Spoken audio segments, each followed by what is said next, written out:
పూర్తి వివరాలకు చదవండి రేపటి అక్షర శిల్పం దినపత్రికలో.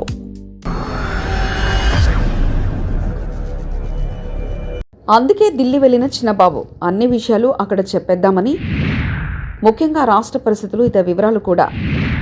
నారా లోకేష్ ఢిల్లీ పర్యటన వెనుక ఉన్న రహస్యం అదేనట. ఆంధ్రప్రదేశ్ మంత్రి నారా లోకేష్ చంద్రబాబుకు చేదోడుగా మారారు. ఇటు పార్టీ విషయాల్లోనూ అటు ప్రభుత్వ సంబంధిత విషయాల్లోనూ తండ్రికి అలుపు తెలియకుండా అన్ని తానే చక్కబెట్టాలని ప్రయత్నిస్తున్నారు. ఇప్పటికే పార్టీపై లోకేష్కు పట్టు పెరిగిన నారా లోకేష్ ఎక్కడికి వెళ్ళినా కార్యకర్తల సమావేశాన్ని ఏర్పాటు చేస్తున్నారు. కార్యకర్తలకు అండగా ఉంటానని భరోసా ఇస్తున్నారు. అలాగే గత ఎన్నికలకు ముందు చంద్రబాబు హామీలు ఎంతమేరకు విజయానికి పార్టీకి చేరువ చేశాయో లోకేష్ రెడ్ బుక్ అంతే చేరువ చేసిందని చెప్పవచ్చు.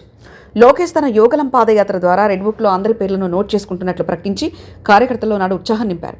ఇప్పుడు కూడా నారా లోకేష్ ఎక్కడ కార్యకర్తల సమావేశంలో ప్రసంగించినా రెడ్ బుక్ రాజ్యాంగ ప్రకారమే నడుచుకుంటుందని, రెడ్ బుక్ మూసివేయలేదని, తన తల్లిని అవమానించిన వారిని, తండ్రిని జైల్లో పెట్టిన వారిని, కార్యకర్తలను హత్య చేసిన వారిని, కార్యకర్తలపై అక్రమ కేసులు పెట్టిన వారిని వదలబెట్టబోనని హెచ్చరిస్తున్నారు.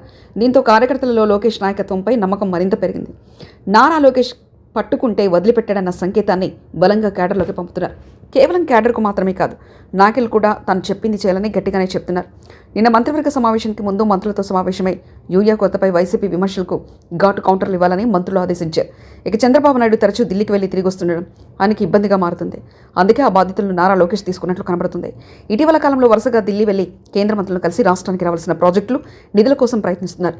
తన తండ్రి చంద్రబాబుపై ఒత్తిడి తగ్గించేందుకు నారా లోకేష్ ఈ బాధ్యతలను భుజానకెత్తుకుని హస్తినా పర్యటనలు వరుసగా చేస్తున్నట్లు పార్టీ వర్గాలు చెప్తున్నాయి.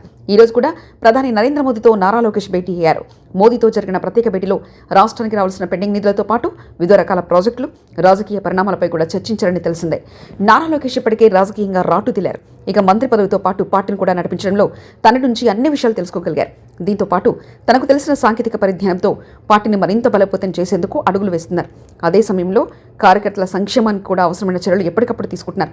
వారి కోసం ప్రత్యేక నిధి ఏర్పాటు చేయడమే కాకుండా నిత్యం అందుబాటులో ఉంటున్నారు. ప్రతిరోజు ప్రజలతో సమావేశమై వారి సమస్యలను పరిష్కరిస్తున్నారు. కేవలం పార్టీ రాష్ట్రం మాత్రమే కాకుండా హస్తినాలో కూడా సంబంధాలు మెరుగుపరుచుకుంటున్న లోకేష్ పగ్గాలు చేపట్టే దూరం ఎంతో లేదని పార్టీ వర్గాల నుంచి వినిపిస్తున్న టాక్. చంద్రబాబు కుమారుడిగా, ఎన్టీఆర్ మనవడిగా టీడీపీని మరింత వేగంగా బలోపేతం చేస్తారని క్యాడర్ భావిస్తుంది.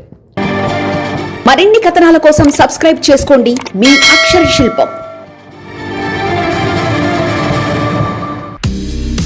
పూర్తి వివరాలకు చదవండి రేపటి అక్షర శిల్పం దినపత్రికలో.